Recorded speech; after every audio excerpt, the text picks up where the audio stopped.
Glória a Deus. Gente, hoje é o último dia da série que nós estamos ministrando sobre uma vida abençoada.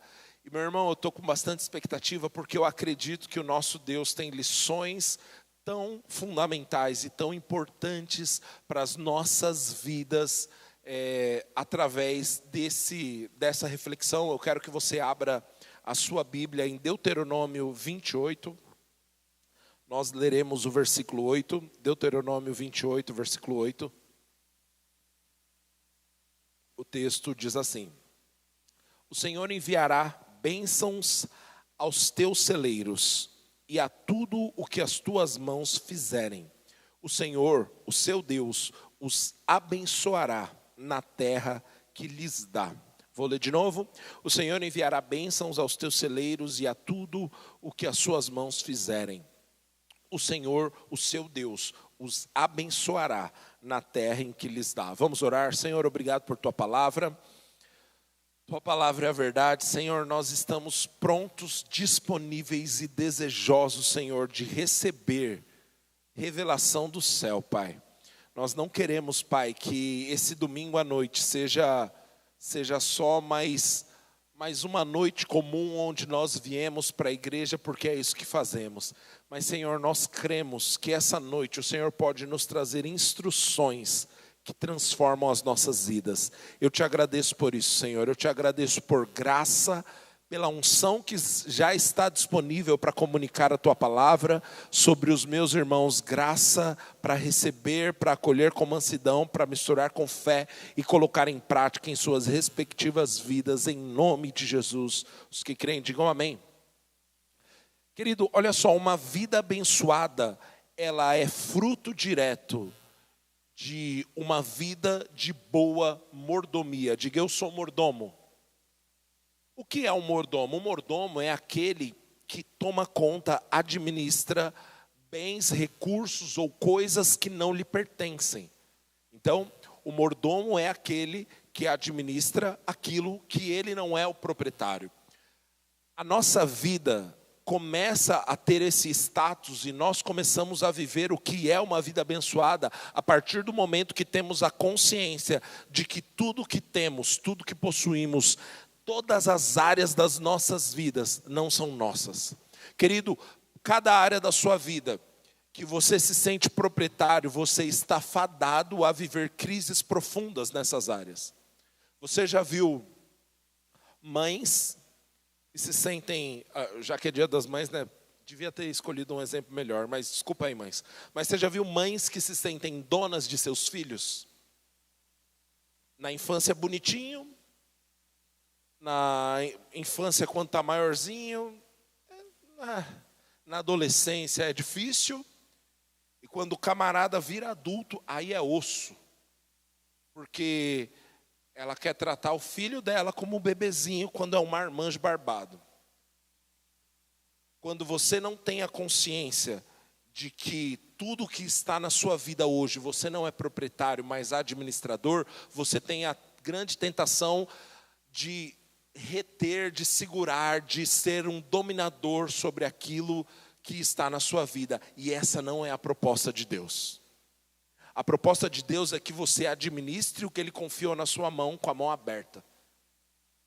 Você administra e Deus pode dar o crescimento. Porque você entende que você não é o dono, você entende que você não é o proprietário, você entende que você é o mordomo. Querido, boa mordomia. Boa mordomia é fator, é pilar para nós vivermos a multiplicação que Deus tem na nossa vida, o que gerará e o que resultará em uma vida abençoada. Se você tem uma área da sua vida onde tem apego demais, provavelmente você está se sentindo dono quando você deveria se sentir mordomo. Aleluia. Sabe, eu gosto muito de Davi em 2 Crônicas, não lembro se é a segunda ou primeira, o capítulo é o 29, quando Davi faz aquela oferta maravilhosa para a construção do templo. Davi, ele fala assim: Senhor, é das tuas mãos que te damos. Olha só, Senhor, nada do que eu tenho. Na verdade, esse recurso aqui que eu estou destinando para a tua obra não é meu, é teu. E eu estou te dando das tuas próprias mãos, Senhor. Querido, quando você passa a ter a consciência que aquilo que está no gasofilácio, que aquilo que está na conta da igreja e aquilo que está na tua conta pessoal é tão igualmente de Deus, você para de se sentir proprietário e você se sente um administrador. E como mordomo e administrador, precisamos ter a consciência, vamos prestar contas. Aleluia. Sabe, meu irmão, o Senhor está nos chamando para um lugar de uma vida como mordomo. O apóstolo Paulo, ele se aprofundou tanto nessa consciência que ele fala que inclusive a vida dele não era mais dele, ó. Ele fala, a vida que eu vivo hoje, não vivo mais eu, é Cristo que vive em mim. Ele estava tão consciente que ele não tinha nada, que tudo era de Cristo, que ele falou, até a minha vida é dele. Quer viver uma vida abençoada, querido? Aprenda a se enxergar como um mordomo. Em todas as áreas da sua vida. Na maternidade, no trabalho, no ministério, nas finanças, nas suas energias, nos seus pensamentos. Tudo é dele. E é justo que ele, que é o proprietário, tem a palavra final sobre nossas decisões. Sabe, eu me tornei sócio de uma empresa há pouco tempo atrás e teve algumas decisões que a gente precisou tomar, que foram difíceis. E assim, eu sou um sócio pequenininho, mas tem um outro que é um sócio grandão da empresa. E tem coisas que a gente opina, a gente decide, a gente vota, mas o sócio que é o sócio grandão, ele fala, não, mas vai ser assim. Por quê? Porque ele é mais dono do que eu, ele é o dono. E no fim do dia, é isso. Manda quem pode e obedece quem tem juízo, não é verdade? Querido, sabe de uma coisa? Sobre a minha e a sua vida, tem decisões que não deveriam ser suas. Às vezes a gente está tão apegado e está tão frustrado com alguns resultados de decisões que nós tomamos, porque nós tomamos as decisões imaginando que a vida era nossa, e a vida não é nossa não, meu irmão.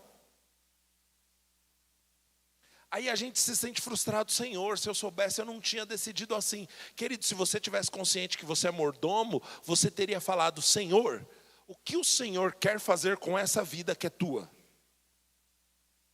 Aleluia. Eu gostei do que o Renzo falou aqui sobre sábado de manhã, né? Quando a gente veio estava quente, mas o inimigo se levantou, começou a chover, ficou frio, mas os irmãos são da fé. A gente continuou trabalhando com a chuva, com o frio, com tudo. Você sabe que eu não sei qual é o fenômeno que acontece, né? A gente lava o chão, chove. Quantos aqui já provaram isso com o seu carro? O carro não vê água há muito tempo. Daí você leva no lava rápido, ele volta maravilhoso. E no dia, meu irmão, tão certo como vive o Senhor, vai chover. Brincadeira, mas é bem provável que chova. O que leva a essa decisão de eu vou ir servir ao Senhor, mesmo num sábado, depois de uma semana de muito trabalho? E meu irmão, eu posso te dizer, eu e os irmãos que estavam aqui, a gente trabalhou essa semana. Querido, teve um dia específico essa semana que eu fiz a conta, eu trabalhei mais de 17 horas nesse dia, eu estava muito cansado. Mas o que leva a gente a tomar essa decisão? O pastor chamou. Não, querido, isso é muito pequeno. Sabe qual é a decisão certa? O meu dono me designou para servir na obra que é dele. E a vida que eu agora vivo é dele. Então o resultado óbvio é eu obedecer a ele. Muitas vezes, meu irmão, nós estamos pegando coisas e largando coisas de maneira errada, porque nós estamos pressupondo que a vida é nossa. Querido, eu quero te fazer um desafio essa noite. Para de encarar a sua vida, para de encarar o seu trabalho, para de encarar a sua família, para de encarar o seu dinheiro, para de encarar a sua empresa, o seu projeto, para de encarar até as suas forças físicas como se fossem suas. Elas são do Senhor, Ele é o dono e Ele tem palavra final, meu irmão. Aleluia, glória a Deus. Quando vivemos uma consciência de mordomia, é muito mais fácil viver. Por que é mais fácil? Porque você não tem mais que decidir. Ai, está frio e está chovendo, eu vou ou não vou? Rapaz, o que o meu dono diz? Acabou. Não tem mais decisão. Se o proprietário decidiu, meu irmão, acabou. A gente só obedece. E eu posso te dizer, querido, a Bíblia diz em Gálatas, no capítulo 6, de Deus não se zomba. Tudo que o homem semear, ele também colherá. Se você semeia obediência e boa mordomia, fica pronto para colher da parte de Deus. Amém? A Bíblia diz no Salmo 24, versículo 1, Salmo 24, versículo 1. Do Senhor é a terra e tudo o que nela existe, o mundo e os que nela vivem. Repete comigo, tudo é do Senhor. Aleluia, aleluia. Boa mordomia, meu irmão, é princípio básico, é pré-requisito para uma vida abençoada. Amém? Glória a Deus. Lucas 16, versículo 10, o Senhor nos traz um ensinamento maravilhoso no início do versículo. Ele diz o seguinte: quem é fiel no pouco, também é fiel no muito. Quem é injusto no pouco, também é injusto no muito. Sabe o que isso quer dizer, querido? Que fidelidade na mordomia é o que nos garante, deixa eu dizer melhor, fidelidade na mordomia do pouco é o que nos garante que seremos fiéis na mordomia do muito. Quem é fiel no pouco, pode ser fiel no muito. E o problema é que muitas vezes a gente, acho que esses dias a Estela ministrando dízimos e ofertas falou isso. Às vezes a gente está fazendo conta com uma generosidade de um dinheiro que a gente não tem. Aí a gente fala, rapaz, se eu ganhasse esses milhões aí, eu ia comprar não sei o que para a igreja, eu ia ajudar uma ONG, eu ia fazer não sei o que, eu ia abençoar um outro irmão, e não ia não, meu irmão. Porque a proposta de Deus é que eu sou fiel com o que eu posso agora, e aí depois eu sou fiel com o meu novo nível, e com o meu novo nível, e de fidelidade em fidelidade, eu vou crescendo para a glória de Deus. Eu quero dar um enfoque aqui, porque quando a gente fala em fidelidade e fidelidade no pouco, automaticamente, eu não sei porquê, a nossa mente já pensa no dinheiro, né? Em dízimos e ofertas, devolver os dízimos e tudo mais. Beleza, isso faz parte. Mas deixa eu tentar trazer outras abordagens sobre isso. A fidelidade da sua disponibilidade, como que está? Porque quem é fiel no pouco é fiel no muito. E aí, às vezes, a gente acha que fidelidade é relacionada a cargo. Porque a fulano faz, porque o fulano também é responsabilidade dele. Não, meu irmão, no reino de Deus, as pessoas apenas são colocadas em determinadas posições e cargos porque já foram fiéis quando ninguém estava vendo. Deixa eu tentar trazer uma outra abordagem ainda. E sua atenção? Às vezes, querido, a gente não consegue ser nem fiel com a nossa presença. Como assim, pastor? Você está aqui, mas não está. Você está aqui, está vendo que tem um camarada lá na frente, mas, meu amigo, você está lá em Nárnia.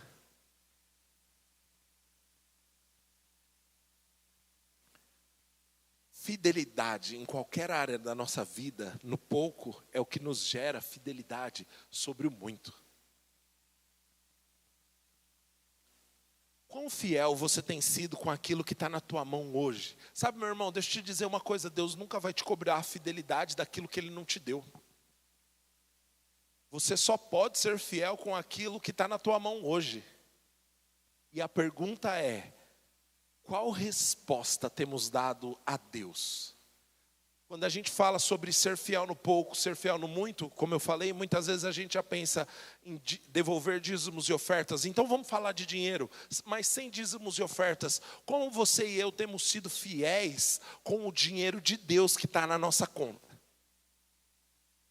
Não o dinheiro de Deus que nós entregamos para a igreja, o dinheiro de Deus que ficou. Porque fidelidade nessa área nos habilita Fidelidade no pouco nos habilita para o muito, amém? Sabe, querido, isso daqui não é para trazer condenação para ninguém, é justamente para a gente refletir. Eu estou habilitado para o muito?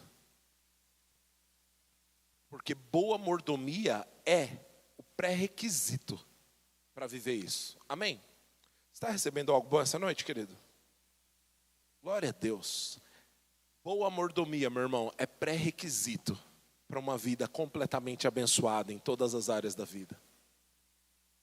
Glória a Deus. Tiago 4, versículo 3.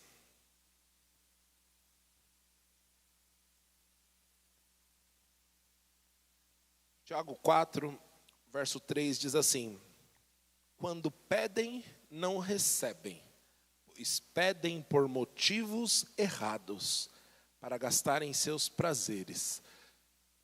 Esse texto aqui, ele está falando sobre oração, e aí ele está falando sobre um tipo de pessoa que pede e não recebe. E o apóstolo Tiago aqui, ele deixa claro que o motivo pelo qual eles não recebem é porque a motivação está errada. Deixa eu te dizer uma coisa, querido. Motivação importa. Aleluia. A motivação pelo qual nós oramos, nós cremos, nós pedimos, faz toda a diferença. Porque muitas vezes a gente acha que está em fé, mas a gente caiu em tolice ou presunção. E isso gera uma vida de frustração, meu irmão. Como o texto está dizendo aqui, pedem, mas nunca recebem. Por quê? Porque o motivo está errado. Sabe, nós aprendemos os princípios da fé, nós aprendemos a crer com o coração, falar com a nossa boca, nós aprendemos a confessar a palavra de Deus, nós aprendemos coisas da parte de Deus, mas a verdade é que se nós não revermos a motivação do nosso coração, a gente vai viver uma vida de frustração, porque a gente conhece todos os princípios, poderia dar aula sobre esses princípios, mas a gente não vive o fruto desses princípios porque não pratica. A própria carta de Tiago, Tiago 1, versículo 22, diz assim, sejam praticantes da palavra, não apenas ouvintes, enganando a vocês mesmos. Sabe, querido, só ouvir, só acumular conhecimento e nunca pôr em prática, gera frustração. E tem muita gente que está enfrentando o resultado da frustração, porque acumulou informação sem a prática correspondente. Não faça isso, meu irmão. Seja um operoso praticante. Porque quando você pratica a palavra de Deus, a sua motivação é alinhada com a vontade de Deus. Eu falei aqui sobre 3 coisas: fé, tolice e presunção. O que é fé? Fé é aquilo que está ancorado na palavra, meu irmão. Fé é aquilo que se baseia na palavra. Fé é crer no que o Senhor disse e andar à altura disso. Isaías 1, no versículo 19, diz que se nós quiséssemos e o ouvíssemos ou o obedecêssemos, comeríamos o melhor da terra. Dá para colocar o versículo? Se vocês estiverem dispostos a obedecer, comerão os melhores frutos dessa terra. Olha só, aqui na revista atualizada ele vai trazer essa abordagem, né? Quiseres e me ouvirdes. Quiserdes e me ouvirdes, comereis o melhor dessa terra. São 2 experiências. Eu não só ouço ou obedeço, mas eu preciso querer obedecer. Porque fazer por fazer, o mundo faz. Agora, você precisa, meu irmão, envolver o seu coração e querer obedecer ao Senhor. Porque quando você junta o fazer com o querer, aí a bênção do Senhor se manifesta sobre a sua vida de uma maneira extraordinária. O apóstolo Paulo, falando lá da igreja de Éfeso, ele diz assim, ele fala que da profunda pobreza transbordou em rica generosidade. Aí ele vai falar para os irmãos da Caia, e ele fala assim: porque eu mesmo sou testemunha que vocês foram os primeiros a, primeiramente, querer, agora igualem o seu querer com o fazer. Sabe, querido, fazer sem intenção do coração te torna um robô, vai colher nada da parte de Deus. Agora, querer sem fazer, a sua avó já dizia, de boa intenção o inferno está cheio, serve para nada, meu irmão. Nós precisamos fazer sim o nosso melhor para o Senhor, com o nosso coração envolvido, desejando ver aquilo que o Senhor quer fazer sobre a terra. Aleluia. 1 João 5, no versículo 14, diz assim: esta é a confiança que temos ao nos aproximarmos ou ao nos aproximar de Deus. Se pedimos alguma coisa, deixa eu ler aqui. Se pedimos alguma coisa, de acordo com o que, gente? Ele nos ouve. Olha só.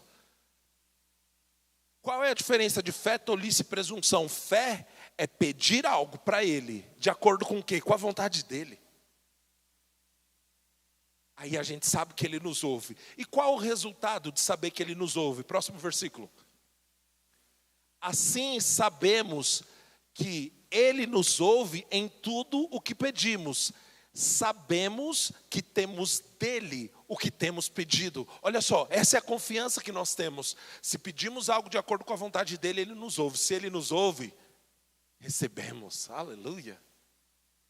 Agora, o problema, querido, é que muitas vezes você e eu temos uma mentalidade religiosa que a gente acha que Deus está mais preocupado, ou Deus ele só tem a capacidade de fazer uma coisa de cada vez.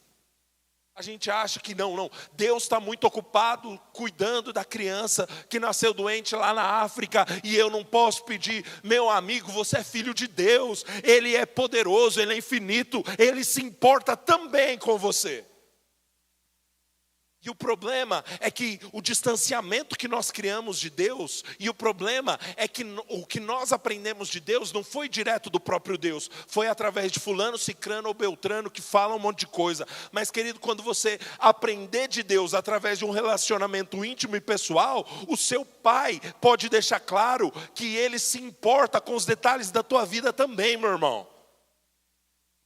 E aí você vai falar: Senhor, se é da sua vontade, eu estou orando de acordo com a sua vontade, então vou me alegrar, porque eu sei que tenho recebido, aleluia.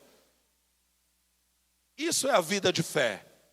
Não é simplesmente uma ideia que veio da minha cabeça. É eu encontrar na palavra de Deus a vontade dEle. É eu encontrar no meu relacionamento com o Senhor a vontade dEle. E uma vez que eu entendi a vontade dEle, eu posso crer que vai acontecer conforme o nosso Senhor disse. Eu vou te dizer, meu irmão, nos dias maus, é isso que nos mantém. Posso dizer sobre a minha experiência. Nos dias de maior incerteza, querido, nos dias onde você não tem nenhum ventinho de bons sentimentos, parece que tudo está desmoronando, querido, o que vai te manter não é um outro sentimento, o que vai te manter é uma confiança. Eu sei que o meu Pai prometeu e Ele é fiel para cumprir, e essa é a disposição do nosso coração, e é por isso que nós avançamos, e no final vencemos, aleluia. Essa é a vida de fé. Eu creio e eu conheço a vontade do meu Pai. E por isso eu oro de acordo com a vontade do meu Pai. Eu peço de acordo com a vontade do meu Pai. Eu declaro de acordo com a vontade do meu Pai. Aleluia. Glória a Deus. Eu sinto o desejo de falar isso. Querido, para de tentar definir Deus.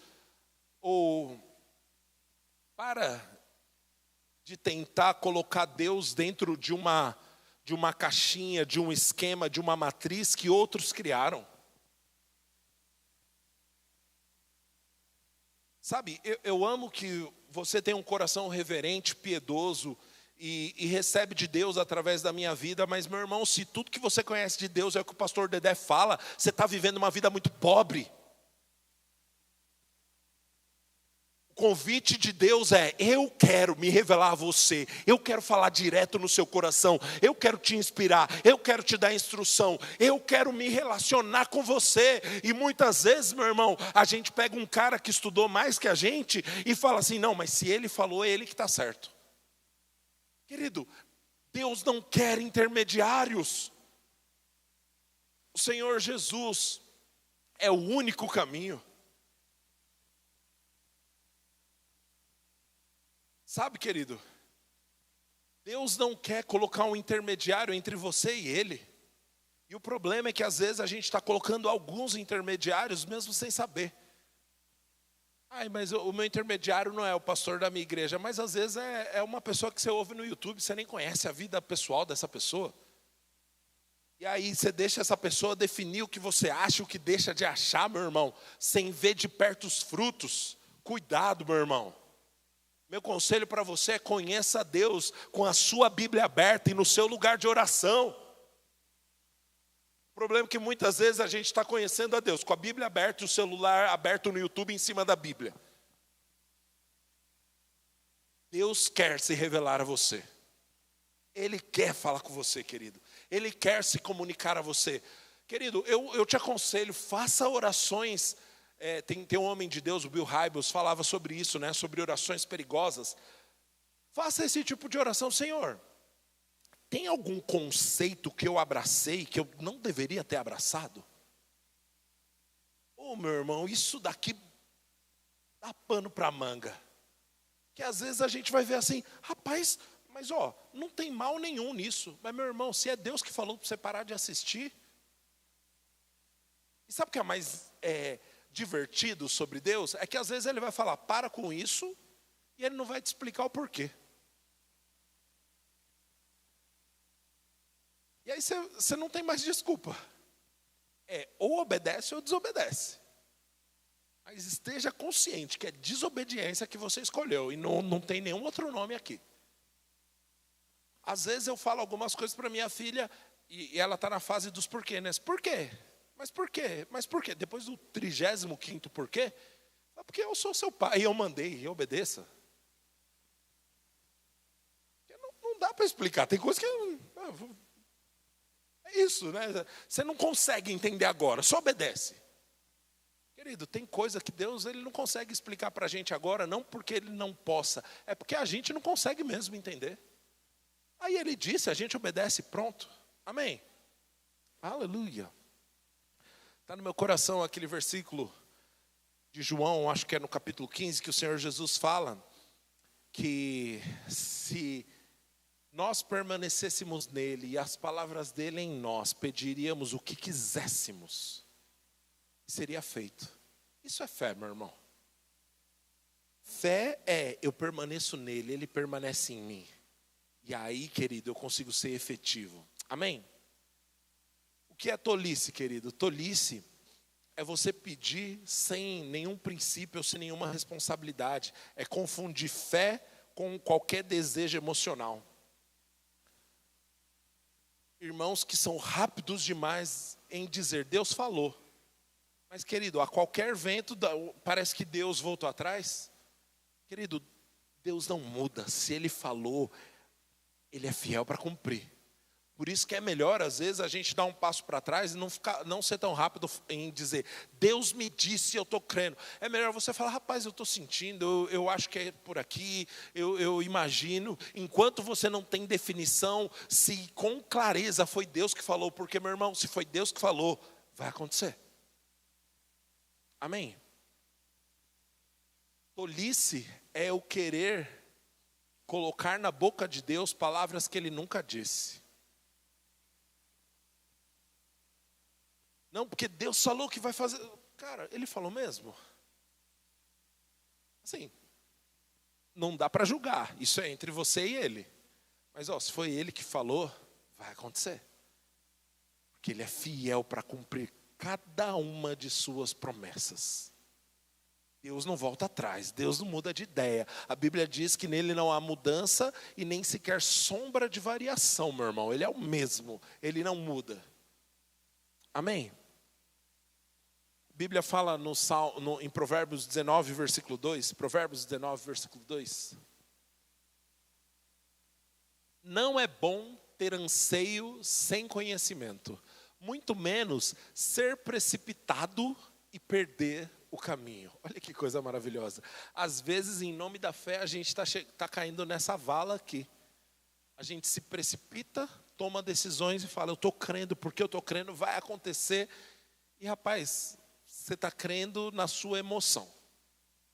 Querido, isso pode te colocar num problema muito grande, meu irmão. Sabedoria é você só se mover a partir de uma convicção. Agora, a partir do momento que a convicção chegou e os ventos contrários se levantaram, se você não se move, aí você é covarde. Que palavra empolgante, não é mesmo? Querido, sabedoria para Pedro é: Jesus, se é você mesmo, manda eu ir. Jesus falou, sou eu mesmo, venha. Pronto, agora eu tenho a prova e tenho a convicção. Sabedoria é eu andar na direção dele, amém? Agora, Pedro tira o pé do barco, começa a andar sobre as águas. As ondas se levantam, vem vento. Rapaz, parece que agora eu vou morrer. E aí, nesse momento, Pedro parar de andar e começar a afundar, é porque medo chegou no coração dele e colocou ele num lugar de covardia. Meu irmão, não seja precipitado e também não seja covarde. Naquilo que Deus não falou, seja cauteloso, seja zeloso, ora mais um pouco. Agora, naquilo que Deus falou, levanta e obedece. Porque na nossa obediência tem o poder para o sobrenatural acontecer, amém? Está recebendo algo bom essa noite? Eu lembro de uma vez conversando com um grande homem de Deus e ele estava falando sobre essa dinâmica de nós precisarmos receber uma palavra de Deus antes de grandes movimentos. E ele estava me aconselhando da ótica de um pastor mesmo, né? E ele contou um testemunho onde ele estava crendo para uma quantia financeira muito grande para financiar a construção da igreja dele lá em Fortaleza. E ele falou, rapaz, precisava de ousadia.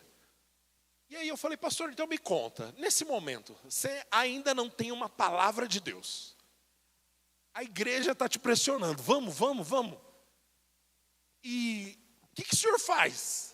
Rapaz, eu achei que ele ia me dar uma fórmula mágica ninja que só o senhor Miyagi sabia. Ele falou, aí a gente faz o seguinte, André, a gente fala para os irmãos, espera aí que eu vou orar mais. Oh, que sabedoria maravilhosa, meu irmão. Às vezes a gente se coloca na pressão que não deveríamos ter nos colocado por culpa da pressão social. Não, eu tenho que ir, eu tenho que fazer. Será que tem mesmo? Será que eu não posso falar? Ei, espera aí. Enquanto eu não tiver convicção, eu vou ficar aqui. Por quê? Porque eu não sei o que é para fazer. Ser sábio e ser realmente espiritual, querido, não é fingir melhor. É ser sincero. E às vezes você vai precisar sinceramente dizer, eu não sei o que é para fazer agora não, gente. Então senta todo mundo aí, vamos ficar parado, e já o Senhor vai falar e a gente vai obedecer. Esse pastor diz que recebeu de Deus, em oração, uma promessa. Deus falou, ele orando, recebeu no coração, eu vou te dar 1 milhão. E aí ele saiu divulgando para a igreja toda, que estava nessa fase de comprar o prédio. Acabamos de receber 1 milhão da parte de Deus, recebemos 1 milhão. E ficou nessa, divulgou para todo mundo, recebemos 1 milhão. Mas pastor, cadê 1 milhão? Eu não sei, mas nós recebemos. Essa é a vida de fé. Quando Deus falou, nosso papel, querido, é jogar de lado a covardia e falar, Deus falou. E vai acontecer porque foi Ele que disse. Curioso, eu tenho a impressão no meu espírito que eu estou falando com 2 públicos ao mesmo tempo. O público que deveria falar assim, cara, volta um pouquinho, faz a conta melhor. Mas eu sei porque sei que tem pessoas que estão aqui inseguras e sabem, foi Deus que falou. Para você Deus está dizendo, vai, obedece, porque a bênção está no caminho. Aleluia. Glória a Deus, glória a Deus. Detalhe, esse pastor falou assim, André, eu recebi de Deus 1 milhão, eu só não sabia que 1 milhão não era de reais, era de dólar. Foram 5 milhões de reais.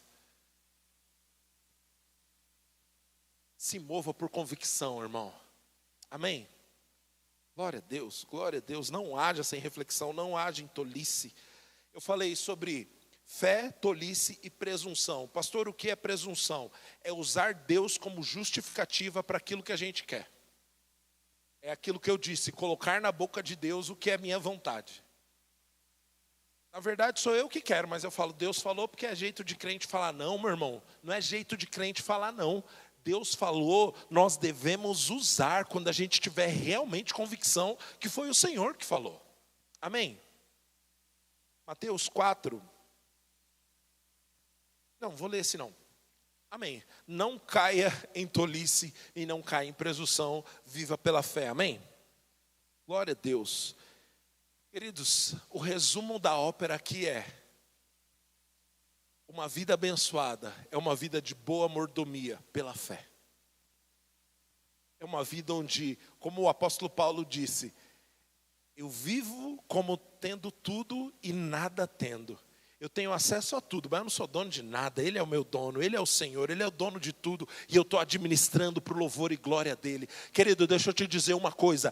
Deus é o proprietário do dom e dos talentos que Ele colocou sobre a sua vida. E vai ter uma hora que nós estaremos diante dEle, diante daquele grande trono branco, para prestar contas do que nós fizemos com os talentos que Ele depositou na nossa vida. Deus é o proprietário dos filhos que Ele colocou na tua casa. E vai ter um dia que nós estaremos diante dele e ele vai falar: ei, como você educou minhas crianças que eu confiei a você. Deus é o proprietário do recurso dele que está na nossa conta, e vai ter um dia que nós prestaremos conta diante dele. Meu querido, eu quero te convocar, seja fiel, porque essa é a vida abençoada. Desenvolver meus dons e talentos não tem a ver com vaidade. Desenvolver meus dons e talentos tem a ver com boa mordomia. Ele é digno do meu melhor. Aleluia, aleluia. Eu amo o fato do nosso Senhor não chamar gente pronta. Aleluia. Sabe por que eu amo isso? Porque senão eu não servia. Se Deus só escolhesse os melhores, não tinha vaga para mim. Mas sabe de uma coisa, meu irmão?